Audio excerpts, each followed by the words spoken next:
ആൾക്കാരുടെ വഴി മുടക്കിയിട്ട് സാർ ഇവിടെ എന്താ ചെയ്യണേ? അല്ല മിസ്സേ, നമ്മുടെ IRC ഫുട്പാത്തിന് ഒരു മിനിമം വിട്ടും അതൊരു ഡിസൈറബിലിറ്റി ഒക്കെ പറയുന്നുണ്ട്. അത് ഇവിടെ കൊടുത്തിട്ടുണ്ടോ ഞാൻ നോക്കുക.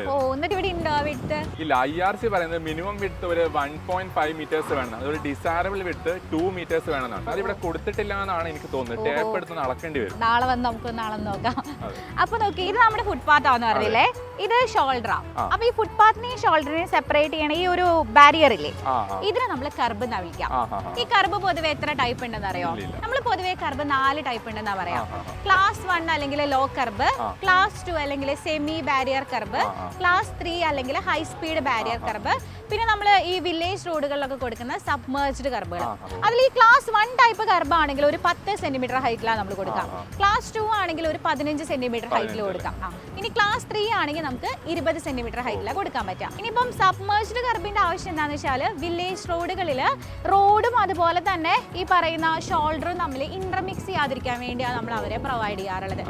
ഇതാണ് കർബിന്റെ കുറിച്ചുള്ള ഡീറ്റെയിൽസ് ഒക്കെ. ഒരുപാട് കാര്യങ്ങൾ ഡിസ്കസ് ചെയ്യാം. നമുക്ക് ഫുഡ് കഴിക്കാൻ പോയാലോ? ഓക്കെ.